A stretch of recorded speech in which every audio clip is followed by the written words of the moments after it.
Pemirsa, nama Hendra Kurniawan menjadi sosok sentral dalam kasus obstruction of justice atau perintangan penyidikan dalam kasus dugaan pembunuhan berencana Brigadir Yosua. Karena Hendra lah yang mendapat perintah langsung dari Sambo untuk memusnahkan CCTV. Bukan hanya itu, Hendra juga berperan menakut-nakuti keluarga Yosua. Bagaimana Hendra mengkoordinir pemusnahan CCTV? Inilah Top Review.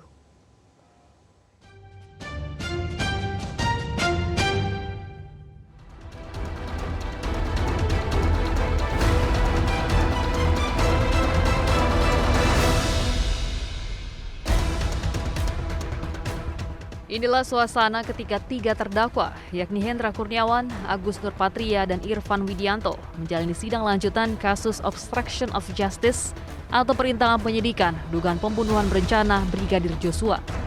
Sidang yang digelar di Pengadilan Negeri Jakarta Selatan kali ini menghadirkan 13 saksi, 10 diantaranya dari Polres Jakarta Selatan.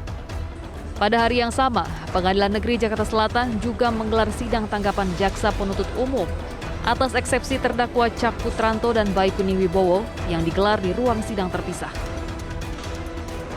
Seperti diketahui, dalam kasus obstruction of justice atau perintangan penyidikan, ada 6 terdakwa, salah satunya Ferdi Sambo. 5 lainnya adalah Hendra Kurniawan, Agus Nurpatria Dipurnama, Arif Rahman Arifin, Baikuni Wibowo, dan Cak Putranto. Mereka didakwa melanggar Undang-Undang Informasi dan Transaksi Elektronik atau ITE.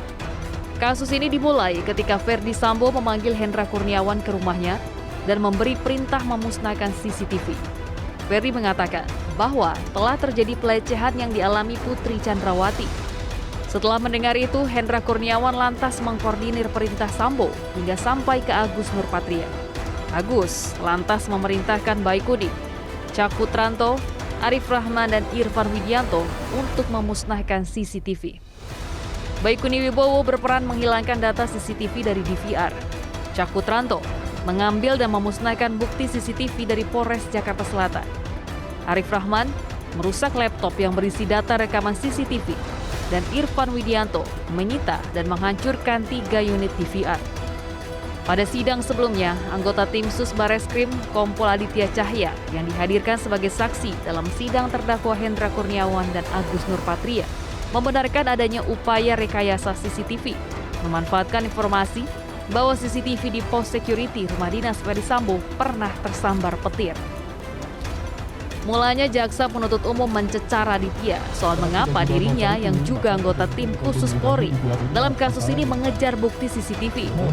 Aditya pun menjawab bahwa hal itu untuk membuktikan opini awal yang berkembang di publik, bahwa rekaman CCTV hilang karena tersambar petir. Dari hasil pemeriksaan, didapatkan fakta bahwa kamera CCTV rumah Sambo memang tersambar petir. Namun sambaran petir itu tidak menjadi penyebab hilangnya rekaman di pos security rumah Sambo. Saya tanyakan lagi kembali, saudara saksi. Setelah saksi mengejar DVR CCTV tersebut ke lapangan tersebut, itu apakah untuk membuktikan fakta apa sepengetahuan saksi sehingga CCTV ini harus didapatkan nih menurut karena saksi? Dari awal isu yang berkembang di masyarakat kan ada kena petir, terus rekamannya hilang dan sebagainya. Artinya sudah ada opini di masyarakat bahwa penanganan kasus terhadap pembunuhan almarhum Brigadir Yosua ini tidak benar gitu Pak. Tidak benar. Ya, makanya kami mendalami terkait dengan kemana CCTV ini. Kemana CCTV-nya? Betul. Nah, tadi saksi bilang ada menurut opini sambar petir. Apakah benar itu tersambar petir? Siap. Ternyata memang benar Pak. Jadi yang tersambar petir itu kameranya, bukan. Kameranya, bukan DVR-nya kan? Artinya kamera DVR-nya tidak terganggu ya? Tidak terganggu. Nah, menurut keterangan Pak Marjuki tidak terganggu Pak. Tidak terganggu. Siap. Nanti bisa diklarifikasi kembali. Nah. Kompol Aditya Cahya mengatakan tim khusus Dirtipidum Bareskrim Polri sempat dikecoh dengan menerima 3 digital video recorder atau DVR CCTV kosong dari pihak penyidik Polres Jakarta Selatan. Aditya mengatakan pihaknya tidak menemukan data elektronik apapun dalam DVR CCTV itu. Setelah meminta keterangan dari Satpam Komplek Marzuki, akhirnya tim sus mengetahui bahwa ada anggota Polri yang telah mengambil DVR CCTV di pos keamanan Komplek Polri Duren 3 dan menggantinya dengan DVR yang baru. Kami mendapatkan informasi dari senior kami, kebetulan yang melakukan pemeriksaan Kompol Heri senior kami, bahwa 3 unit DVR yang diserahkan oleh penyidik Jakarta Selatan itu semuanya tidak ditemukan data elektronik apapun. Oke, saya bentar sobat. Siap. Kompol Heri ini juga penyidik cyber. Bukan, pemeriksa barang bukti. Pemeriksa di barang dalam bukti? berkas nanti sebagai ahli. Pemeriksa barang bukti kita. dari puslapor Betul, tadi. betul. Oke. Karena barang bukti sudah diserahkan ke sana, barang bukti DVR sudah diserahkan ke sana. Oke, terus? Siap. Setelah itu, pada saat itu kami tidak tahu dari 3 DVR ini yang mana yang berasal dari pos satpam atau pos security di Komplek Polri Duren 3. Nah, setelah itu kami turun ke lapangan, kami melakukan wawancara langsung dengan Pak Marzuki. Saat itu Pak Marzuki yang memberikan informasi kepada kami, Pak, di ini dusnya masih ada. Dari dus itulah kami bisa mencocokkan serial numbernya dengan DVR yang ada di puslapor. Di situ baru kami dapat keyakinan bahwa memang DVR yang berada di dalam pos security tersebut datanya sudah tidak ada. Terdakwa Hendra Kurniawan mengaku hanya menjalankan perintah Ferdi Sambo soal pengamanan CCTV di Kompleks Polri Duren 3, Jakarta Selatan. Tapi menyatakan tidak mengetahui perihal siapa yang mengkopi dan menonton rekaman CCTV yang menunjukkan Brigadir Joshua masih hidup saat di rumah Ferdi Sambo. Terima kasih Yang Mulia.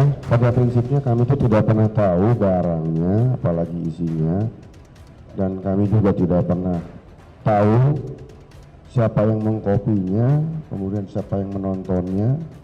Dan kami berdua ini dari awal hanya melaksanakan perintah dari FS untuk cek dan amankan CCTV. Hanya sebatas itu saja. Dan setahu kami itu saudara cukup menanggapi keterangan ini. Kalau yang saudara sebutkan tadi itu tidak diterangkan oleh saksi ini. ya, baik. Tidak ada keberatan ya?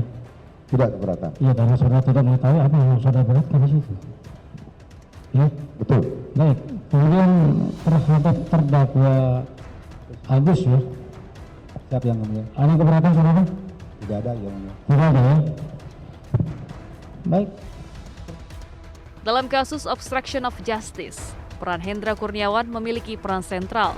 Keluarga Brigadir Joshua sempat dibuat takut oleh Hendra Kurniawan yang saat itu masih menjabat sebagai Karopaminal di Propam Mabes Polri. Beberapa hari setelah jenazah Joshua dimakamkan, Hendra menjadi jenderal polisi yang paling aktif menjelaskan bahwa tewasnya Joshua akibat tembak-menembak bukan penembakan. Ibunda Joshua menceritakan bahwa ponsel miliknya dan sejumlah anggota keluarga lain diretas. Peretasan itu terjadi usai Hendra Kurniawan yang saat itu masih menjabat sebagai Karopaminal di Propam Polri datang ke rumah orang tua Joshua di Jambi. Hendra datang untuk menceritakan kronologi kematian Joshua, namun tanpa disertai barang bukti seperti CCTV.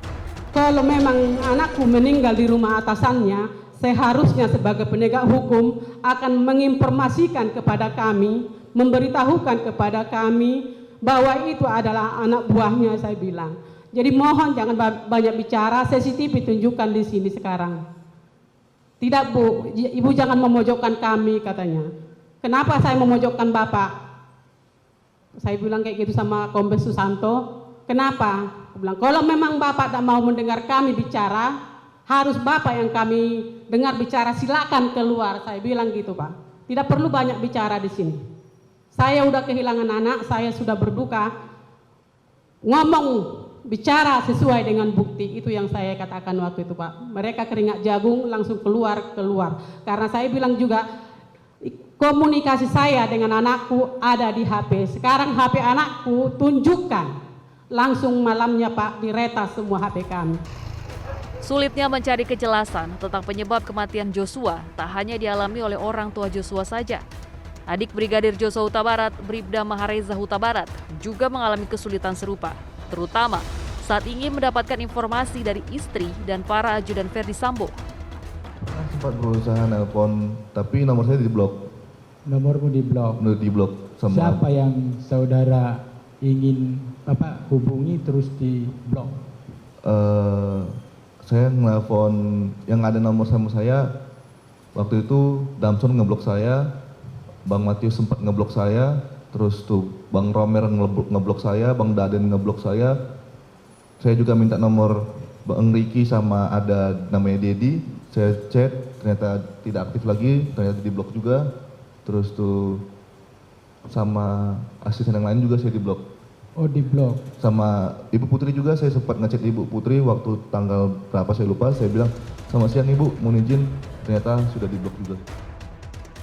Dari keterangan para saksi, peran sentral Hendra Kurniawan dalam upaya mengamankan Sambo memang terlihat. Sidang pembuktian kasus obstruction of justice mungkin kurang mendapat atensi publik seperti sidang pembunuhan berencana.